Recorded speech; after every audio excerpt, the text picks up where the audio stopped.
What's up, guys? Bang, bang. Lunch money time, Memorial Day special. While Wall Street's trying to get rich, the rest of us just trying to get our lunch money right. I'm here with the beautiful and intelligent Polina Marinova. We just had a fight before this. Don't let this fool you. He flicked me in the head. She deserved to be flicked. But before we get into the topics today, as you can see in the bottom right, BlockFi. Huge shout out to BlockFi. We got a sponsor, aka Get Money, Get Paid. BlockFi is going to be sponsoring the show for a while now. Basically, they've got 3 products. You can buy and sell cryptocurrency. You can give them crypto and they'll give you a US dollar loan. Or my favorite product is you can earn up to 8.6% on an interest-bearing account. You can go in the description, click on a link. We'll tell you more after the show. But huge shout out to BlockFi and the team there. Investor, I'm a user. I'm generally a huge fan. And now they're part of the Lunch Money crew. It's literally the only thing he talks about. So here we are. Hey, real recognize real. Memorial Day, first topic. What's up with Memorial Day? Today is Memorial Day. What's that? Is Memorial Day celebrated outside of the United States? Do you know? No. No, it's just a U.S. thing. What I don't like is that, everybody's like Memorial Day sale and cookout and whatever. And it's not about sales. Memorial Day is to honor the people who have served this country. Kind of. It's actually like you. It's actually to celebrate the people who have died. Okay, not like you. Yeah. So Memorial Day basically to honor. No, it's celebrate. See, this is one of the things that I think a lot of people mistake about veterans. If you talk to most veterans, they will say there's no reason to like cry and be upset and like do all this stuff around death. Right? They have a very unique view, and like my view of it is like if I died, I want people to party, like party your faces off, celebrate life. Don't be sad about me dying. Instead, celebrate life. Yeah. And I think that there's a lot of people. If you talk to them who are veterans, that's how they look at that. And so I'm cool with the celebrate. Knock yourself out, but just remember, like there's some people who did some cool shit to make sure that we're all free. And by the way, the rest of the world, freedom comes at a cost. So we'll see what happens. Freedom does come at a cost. A big cost sometimes. Lots of lives. All right, digital currency. What's going on there?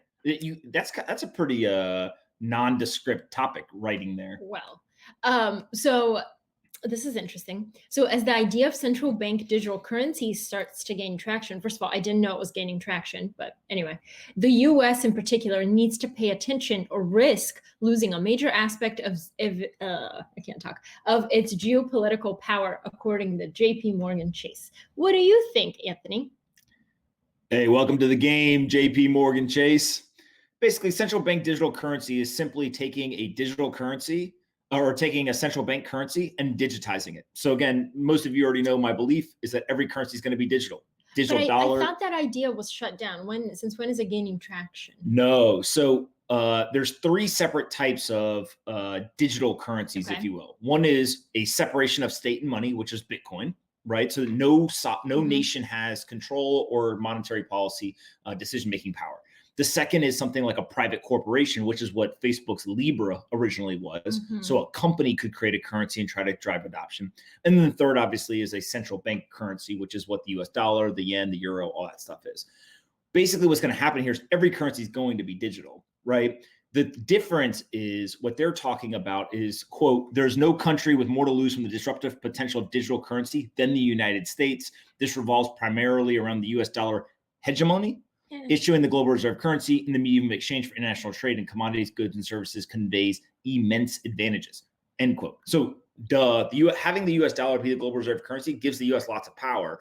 But if you think about it, there's 330 million people in the United States compared to 7 point whatever billion in the world. It's a very small percentage of people. And then if you think about who drives that US dollar monetary policy, it's like 12 people. There's only 12 people who determine the global reserve currency, everything that happens with that money for the world.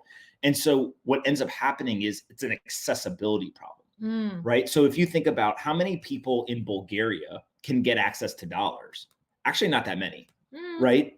No, they can't. If they go to the bank, will the bank give them dollars? If they change, yeah. Some, but not all banks. If they go to the ATM, they can't pull it out in dollars in many cases. In some banks they can, in some they can't. Okay. So if you want dollars, let's say that tomorrow the Bulgarian lev started to fail, right? And it fell 50%. Pretty sure it's already failing, but yeah. But people would be like super worried, right? Yeah. And they'd want dollars, and it's hard to get dollars. But if now all of a sudden all I need is an internet connection and I can get access to dollars or yen or euros or won or whatever it is, because they're all digital, now I start to choose, well, which monetary policy is actually the best one? Right. And so that's where I think Bitcoin will win. Other people think the dollar will win. Other people think other currencies will win. And so the whole idea is if you digitize currencies, you now bring accessibility around the world to an equal playing field. I'm kind of surprised that currency hasn't already been digitized. Well, I think of it as it's an electronic. Now, technically it is digital in that it's ones and zeros. But when we talk about digital currencies in this sense, what we're specifically talking about is the ability where you don't need a US bank. Right. So right now, if you want dollars for the most part, you have to have a bank account. But what happens when you can just sign up for a Coinbase account or for a Binance account and you can get access to all of these digital currencies and you don't have to go through kind of the bureaucratic process or the gatekeepers? What currencies would you own? Bitcoin. I mean, look, to be completely honest, if you're in a place where your currency's failed, you want dollars. Right there, it's the strongest, most stable, kind of most believed in global reserve currency in the world, right? So obviously you want dollars. So let's take Venezuela, Zimbabwe, Lebanon, wherever. But what they do is they put capital controls in place. They make it really hard to get dollars or really dangerous to get dollars. And so what they want to do is they want to lock you into their local currency. But now if every currency is just available through the internet, with an internet connection, it changes the whole game. So I think that's part of what, these guys are talking about. And by the way, anytime there's disruption, the leader has the most to lose. Yeah. Right. One time, guys, fun aside, I went with him to this panel that he was on, and he literally, it was a very uncomfortable panel to begin with, but you got in an argument with one of the people in the audience, remember, over digital currencies. When? The one where they wouldn't let me in. Oh, I don't want to say what the organization was, but we can just say that it was very heavy on the suits. And a lot of intellectual people who thought they were geniuses, and they were saying ridiculous things like, oh, the US could just buy all the Bitcoin. And I was like, you guys have no clue what you're talking about. I almost didn't get let in. It wasn't an argument. It was kind of an argument. I almost didn't get let in because I wasn't wearing a suit. Yeah, actually, legitimately. I had Polina and Joe, who helps us with the show, with me, and they tried to not let them in. And so I basically was like, cool, if you don't let them in, I'm not coming. Yeah, it was a little showdown at the front door. You gotta wake them up, let them know I'm serious. I mean business, get money, get paid. All right, what's going on in Hong Kong? To be fair, were you wearing a suit? No. Oh. Hong Kong. Oh my God, the protests are getting crazy. Are they getting crazy? Yeah. If I was in Hong Kong and I was a native Hong Konger, I think is their correct language, I'd be going wild. Why? Because you're supposed to be a separate sovereign land. Well, you're supposed to be a lot of things, but China is not letting the crisis go to waste. China thinks that they're just going to pass laws and take over Hong Kong, take away the sovereignty, be able to take people, quell protest. Tear gas, baton charges, water cannons. So the whole idea here is that for those that don't know, Hong Kong previously was under British control for a long period of time. It basically got handed back, but under the promise that Hong Kong would remain independent from mainland China. Over the last, I think, year and a half, China has tried multiple times to pass certain laws that make it appear like Hong Kong is still independent, but would really fall under Chinese rule. So things like any Hong Kong citizen could be taken and brought back to China if they break a law, right? For trial, for like all these things, right? And so they've tried to pass another law. There was a video that went viral on the internet recently where literally in the Hong Kong lawmakers facility here, whatever you call it, they literally picked up people who are pro-democracy, lawmakers and elected officials who are pro-democracy. They picked them up and they carried them out. They dragged them out, closed the doors, locked them. The people are banging on the door trying to get in, and they held a vote. They just took away the opposition. It would be like in the House of Representatives, if we went in and said, you know what, there's 20 representatives who don't agree with this law and we want to get it passed. So you know what? Let's just pick them up and take them out, right? Let's pick up who's the oldest, frailest ones who we can just get out of here. And then we'll just hold them outside, close the doors. We'll hold the vote without them. and then it gets passed. It's a crazy time, guys. So long story short is, this is incredibly sad. I am so glad that we have the internet, though, because the internet democratizes the access to this information. And now there are people who are protesters in Hong Kong who simply can turn on their phones and get the information out. And we're seeing what's happening, right? I mean, it's sad. I mean, yeah, and it is happening in the time where, after the coronavirus, now people are, holding these protests, obviously. Wow, they're even wearing masks. Yeah, of course. Well, the whole idea is, look, governments have been doing this forever, right? You basically wait till the will of the people is broken, and then you try to step in, and you can do it one of two ways. You can step in and say, like, hey, I'm from the government and I'm here to help you, right? Because your will is broken. I'm willing to give you money, whatever, and make you more addicted to my support. And you move away from capitalism more to like a socialist society. Or you can do what they're doing, which is literally, we have guns and we're going to do whatever we want to do. And so, like, here's my message to the people of Hong Kong: rage on. Like, stand up for what you believe in. And that's what they're doing. And so you just got to sit from far away and say, look, I'm not an expert on this stuff. I don't understand all of the nuances, right? I've never been to mainland China other than to an airport. And the whole idea is just like, let them stand up for what they believe in, right? That is what democracy is about. And we talked about Memorial Day to start with. The whole idea is that everyone should have a voice, even the people that you don't agree with. Right. That's the beauty of America, is you and I can disagree on something, but I can respect the fact that you have the freedom of speech to talk about it. Yeah. Right. We do disagree. We disagree a lot. And, usually I end up being right, but it's fine. Speaking of being right, 3D printing, what's going on there? Okay. Wait, can I segue for a second? Can I take a hard detour? I just want to bring up something I've been thinking about a lot. This is an iced coffee. And there's a lot of people who are going to start ordering lots of iced coffee over the summer because it's hot out and they want iced coffee. But you're not a real iced coffee drinker unless you drink it during the winter. I always get iced coffee, no matter what, iced coffee. Cold outside, iced coffee. Hot outside, iced coffee. Snowing, iced coffee. But if you didn't drink the iced coffees during the winter, you shouldn't be allowed to drink them during the summer. You should be allowed to drink them whenever you want. But iced coffee drinkers are just like, we have a certain set of pride when it's, 13 degrees outside, it's snowing, and you walk in and you hit them with let me get a large iced coffee. I'm going to exercise something good about that. I'm going to exercise my first amendment. No, my right of freedom of speech, whatever, to say that iced coffee is just coffee that's pretending to be coffee with just water, and it's super like diluted and it's gross. I knew that she was a psychopath, but that is like, it's true. It's just water. That's grounds for expulsion from the show. Like, literally, this does not even look like coffee. It looks like brown. That's what coffee looks like with milk in it. Light. All right, 3D printing. Let's go. I just had to get that off my chest. 3D printing is in the valley of despair. People aren't printing in 3D anymore. So basically the whole idea here is that industries kind of go through these boom and bust cycles, right? People get really excited, then they aren't as excited about it. And Kathy Wood, shout out Kathy Wood from ARK Invest. She's one of my favorite investors, if not my favorite on Wall Street. Her whole thing is that she went on CNBC recently and she said, look, I believe that 3D printing, which has fallen out of favor in recent years, is going to have a resurgence. The general idea here is, if you're going to bring manufacturing back from overseas back to the United States, the US does not have low enough labor costs to just go out and hire a bunch of people. And so what you're going to have to do is you're going to have to use machinery to do that, right? You're going to use technology innovation to drive a manufacturing and a supply chain revolution back in the United States. 3D printing will be a massive piece of this. And so her whole idea here is that, yes, it might not be hot right now, but it's about to get super hot. As an investor, you want to find things before they become hot again. That's what she's trying to do. So 3D printing can be used to print artificial hips, knees, hearing aids, all that kind of stuff. That's all the medical stuff. Again, you can print houses. Right. But what are we, in its current form, what are we using 3D printing for? It's being used for all the stuff. Literally, they're 3D printing homes. They're 3D printing medical devices.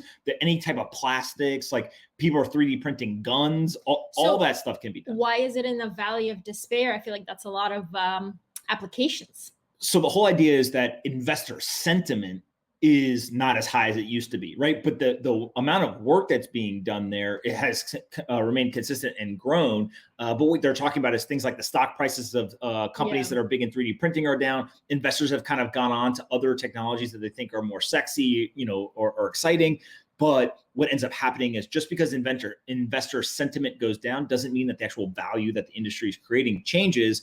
And so now all of a sudden they're about to turn back and like, oh, 3D printing, right? And then you get the sentiment change back to a positive, and that's where stock prices, et cetera, all rise. Yeah. Makes sense? Absolutely. I think 3D printing is quite sexy. What's going on with coronavirus thing? Speaking of sexy. Kids watch this show. Yeah, 2-year-olds, bang, bang. So coronavirus dating, online dating is rapidly changing to adapt to this new climate that we're in. There's Zoom, there's FaceTime. I recently found out that there was a Zoom bachelorette show. So there was a girl. Sheil. My friend Sheil Monette. Not really my friend, but I know him. He's a nice guy. I'm a big fan. Wait, was he the bachelorette, or was he a participant, or did he win? No, he's the one that all of the girls are supposed to try to like swoon. Like, wait, so he's a bachelor? He's the bachelor. Oh, I didn't know it was in a second season. Yeah. Oh, wow. Well, okay. They're raising money for charity. Oh, okay. Okay, that's good. Well, to be fair, I will say, as somebody who has previously watched the show, The Bachelor and the Bachelorette, I think doing it over Zoom in your home might actually tell you a lot more about the person than doing it in this like fancy LA home with all these glitzy dresses and fake personalities. It's kind of like that show, and fake tans. The show that we watched on Netflix. What was the one where they sat in their rooms? Love is Blind. Yeah, that one was interesting. What'd you think? I thought it was very interesting to see how it played out. It was very dramatized. We're going to have a highlight clip of all the words I can't say by the end of this. But yeah, I mean, look, I personally am just very excited that I have the love of my life here with me every day. I don't have to worry about coronavirus dating. He flicked me in the head. Yeah, I did flick you in the head because you deserved it. But look at what somebody said. I have literally 4 dates planned tonight. There's no dealing with the logistics. Who's going to split the bill? Are you going to kiss me after the date? There's so many different things that are very distracting. But I will say on the flip side, I would love to know if there's somebody who refuses to pay the bill at the end of the night. Like those little things tell you so much about a person. Do you remember one time I almost broke up with you because I thought you were being mean to a bartender? And then the facts came out and I was actually being overly kind. Yeah, I remember that day. It's like it replays every so often where you think something and then I end up being right. Okay, speaking of, let's go to Masterclass. Assault. Okay, wait, Masterclass. That's what it says here. What's going on with Masterclass? They raised money. You didn't include the links. Raised $100 million last week. $100 million. Are you not a huge fan of Masterclass? I love Masterclass. Why? I enjoy all the different types of classes. There's RuPaul, there's Sarah Blakely, there's all these writers that I enjoy. What is the structure of the classes for those that don't know? Okay, so you go in and then there's like 8 to 15 minute video classes, and after that there's a workbook. You can chat with other people who are also watching the class. You can download materials, but it's just very helpful. I like hearing from different people. Would you say that you have learned more from Masterclass, Twitter, or me? What do you want me to say? No, what would you really say? Like stack rank. Is Masterclass as helpful as you think? No? Twitter's better? I'd say you, Twitter, and Masterclass, if I'm being honest. But that's only because you're in my face every day. Masterclass is not. All right. I'm a big fan of Masterclass. I thought it was really cool. I watched 2 of them, I think, right? I watched the Bob Iger. Well, I watched most of Bob Iger, and then I fell asleep at the end. But it was because I was tired, not because it was boring. And then Sarah Blakely one, too. I overheard you listening to it. I thought it was very good. Yeah. She's smart. Awesome. All right. 1 minute and 3 seconds left. Lunch, money, time. Who is this? Jeff CC20. Gangster tweet. So you picked this one. You want to talk about it? Yeah. I asked you guys last week, use hashtag Polina the Star. Tell me what she does that's annoying. And Jeff hit me with he literally typed up a 10-point list and tweeted it. And it says, bang, bang, top 10 annoying things Polina does. 1, not sticking to the dress code. 2, trying to bait Pomp. That's right, men out there. You know there's bait. You just step around it. Don't take the bait. Number 3, rolls her eyes at all the hilarious jokes because they're hilarious. 4, constantly losing in backgammon and chess. Murder scene every night we have game night. Played. 5, don't listen to, read, or watch anything about Barstool. That one's probably not true. 6, incorrectly correcting Pomp on his superior vocabulary. Hey, you know what? I like this already. This is probably why I chose this one. 7, doesn't like the dead cat bounce phrase. You literally said precipice the other day. You tried to tell me you didn't say it, and then we rewinded the tape, and you said it. I love everything being filmed. Don't let facts get in the way of a good story. I don't know what you're talking about.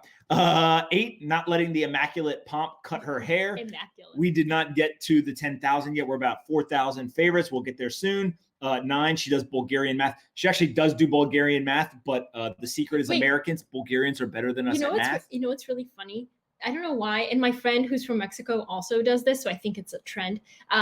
So I think in English, I do everything in English except when I count in my head from like 1 to 10 or whatever, or 20 or 100, I just count in Bulgarian. It's really weird. And I think it's probably because that's like one of the first things you learn as a kid. What is the Bulgarian word for 100? Sto.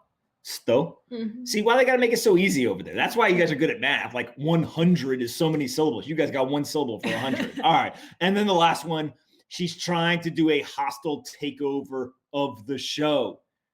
Literally, you're like a bandit. I'm a bandit. Yeah, you're trying to take over the show. Sorry, but not sorry, Polina. I got to get my lunch money. Well, Jeff, you're getting the lunch money, man. You're getting the lunch money. And he used Polina the Star as the hashtag. I mean, he did everything right. Spells your name right, too, which is a lot of you guys in the comments don't realize Polina's name is spelled Polina, okay. Not P-A-O. Yeah, that's okay. It's all right. We're making progress. That's it for lunch money today. Woo! Monday, Memorial Day special. Wall Street's trying to get rich. The rest of us are just trying to get our lunch money right. We will see you guys tomorrow. Woo woo. Bang, bang. Hope you guys enjoyed this episode of Lunch Money as much as we did. And don't forget, Lunch Money is now sponsored by BlockFi, so go check them out. There's a link in the description that you can click on. I'm an investor, a user, and a huge fan. What? You're a bigger fan of BlockFi than you are of me? BlockFi is my second favorite thing in the world behind Polina. They've got 3 products. They can give you a US dollar loan. You can earn up to 8.6% interest on an interest-bearing account, or you can buy and sell cryptocurrencies on their crypto exchange. I personally use the interest-bearing account. There's not very many places where you'll find up to 8.6% interest on a deposit in an interest-bearing account. Go do your own research. There's risk associated, but 8.6% is pretty compelling. So click on the link in the description. Say thanks to the folks at BlockFi. Subscribe to our channel. Like the video. Annoy Polina in the comments. And we'll see you guys tomorrow. And be kind to your friends.